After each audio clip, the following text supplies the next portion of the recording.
Okay, good stuff. So let's just kick off the interview by getting you to walk through your latest win.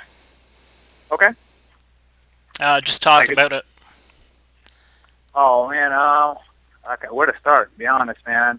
It's kind of a big win for me. Being the guy, been an Ultimate Fighter, had fights in the UFC, and I think he was trying to, he dropped the weight class to kind of revamp his career, man, to go out there and stomp him and finish him, man. I mean, it's awesome for me. Yeah, for sure. That's the way I want to win, anyways. Like you put a big mark on somebody when you can, like a decision, you beat somebody, but to finish somebody is completely different. Going out there making them quit, or breaking their soul, breaking their spirit, taking their heart away is, you've defeated that person for sure. So you mentioned you've already got back to training? Yeah, man. I'm in the gym already. Doing classes, lifting, just trying to just get better, man. This is like, I like doing this, man. I like working out all day. The fighting thing's cool. Making money's cool, but the lifestyle I live, man, it's great, dude. I mean, who doesn't want to, as a professional, whatever you do, right? You're on the radio, you want to get better at your job. What do you do to make yourself better at your job? Because you enjoy what you do. Same thing for me. I like doing this, coming in here every day and just, if you're not just working out, like you're learning stuff. If you're not learning stuff, you get to work out. It's like you can have a bad day. It's like, I'm just gonna relax.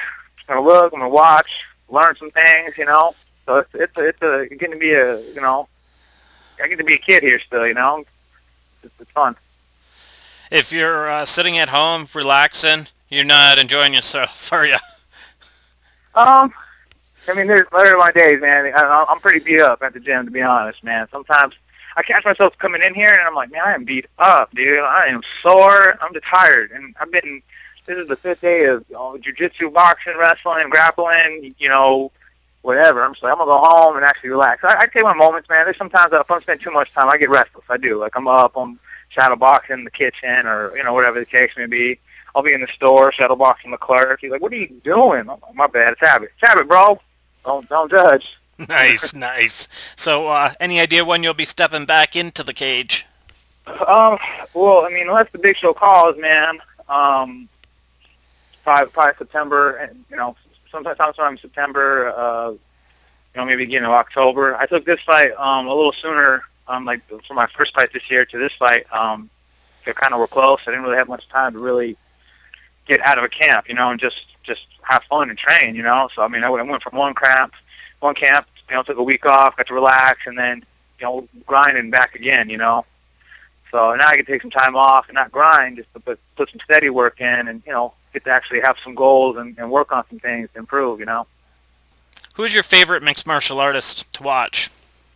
Oh, I gotta say the Diaz brothers, man. Yeah, for sure. I like watching King Foreign fight. I always like watching him. I gotta say, I'm a big fan and damn fan. I like the way he fights. So, I mean, yeah, I think I'm off the top of my head. I think so far, I mean, those are 4 fighters that I love to watch. I love to watch. Okay, man, so fantasy fight time. If you could fight anyone in the world, who would it be and why? In the world? Anyone in the world. Oh, let me think here, man.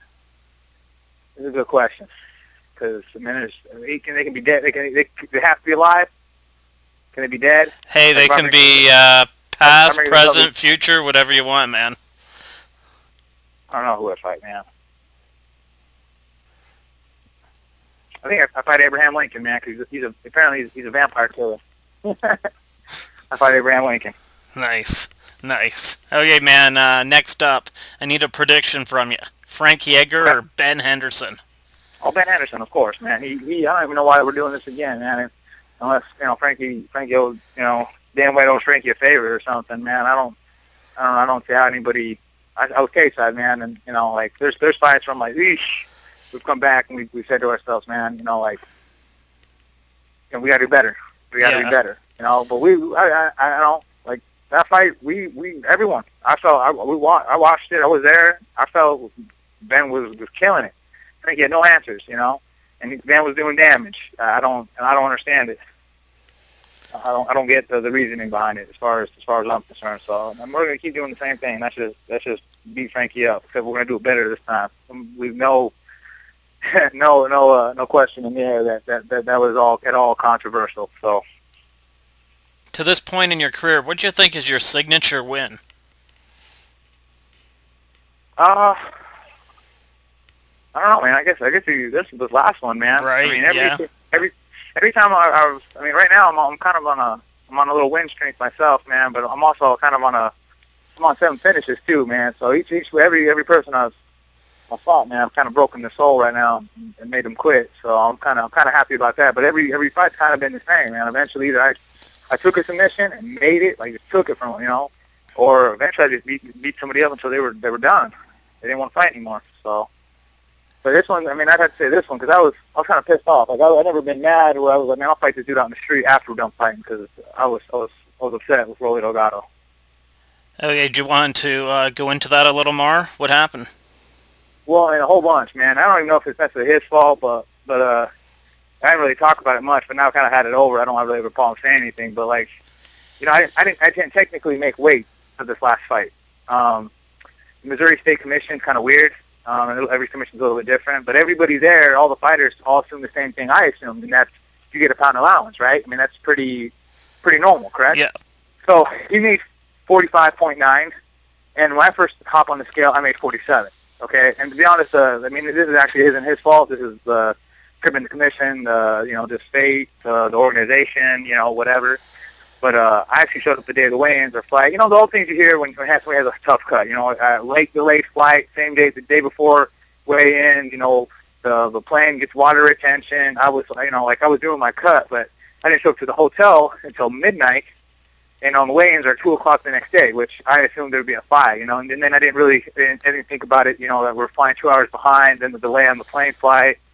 So I mean, there's some natural things that just were working against me. But I made 47. I had to make weight. They said 1.1. That's what they said. I just heard, okay, I need to lose a pound. That's what I thought. So I go, I sweat, I make weight. I make 46. They say I need to make 59 or 45.9, what he made, because the bout agreement wasn't 46. But he didn't make 45 either, technically, So I guess he gets the power because he made a lower weight. You know what I'm saying?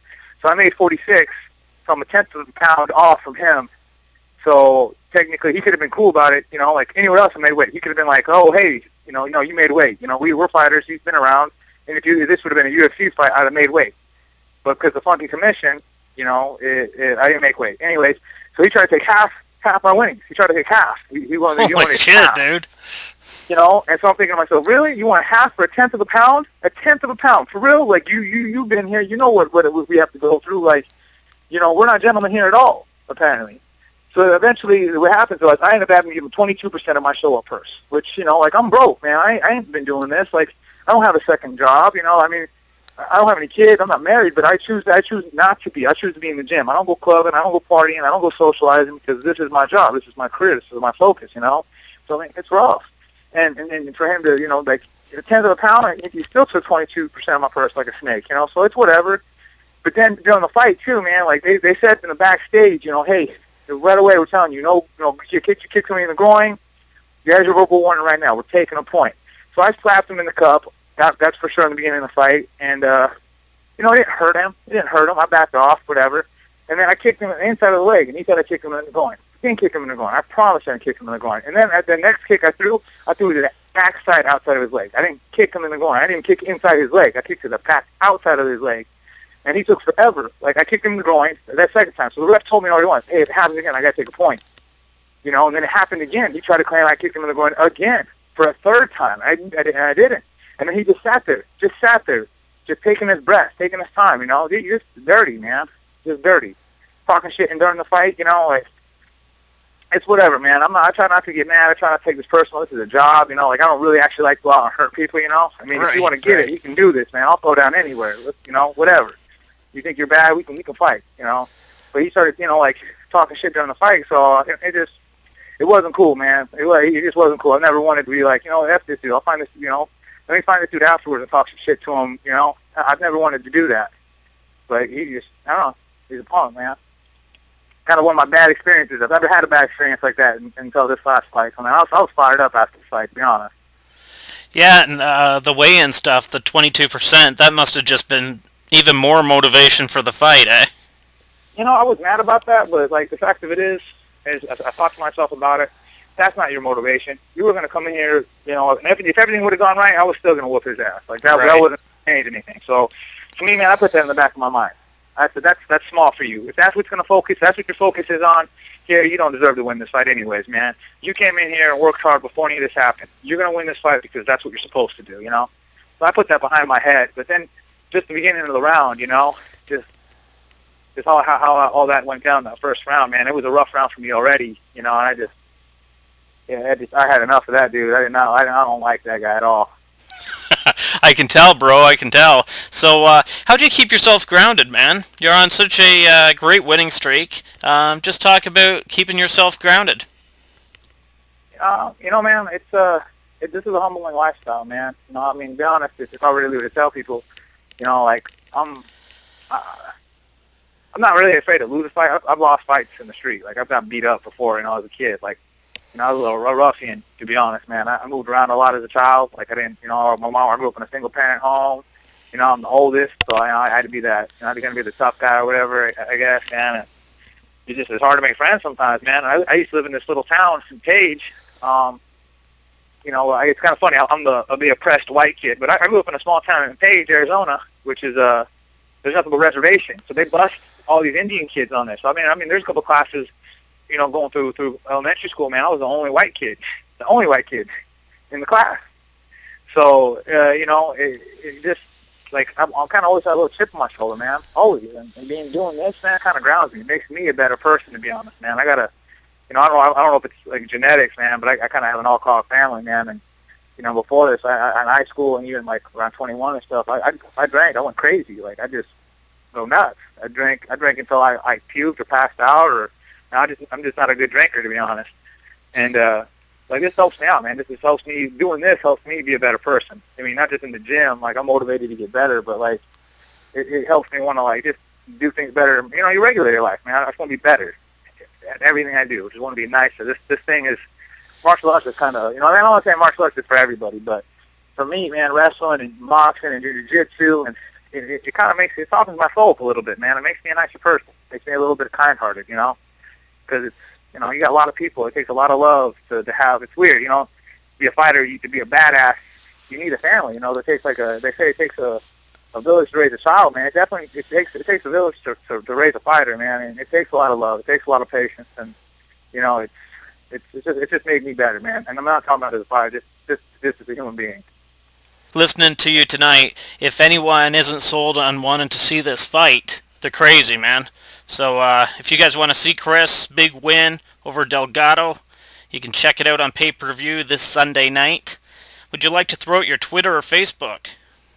You can just find me at Chris Gruetzemacher, and that's like, it's spelled Gruetzemacher. And we're gonna catch that. And then my Twitter is Gritz MMA, and that's just GRITZ MMA. So you guys can, you know, hit me up. I need the Twitter followers too, man. I hear the UFC looks at that, and I feel like I'm a dinosaur. Like I'm barely just getting on this social media thing. Right. So I need all the help I can get. Okay, man. Thanks for giving us the time, and hopefully we talk to you before your next fight. Definitely, man. Thank you guys for having me. Okay, see ya.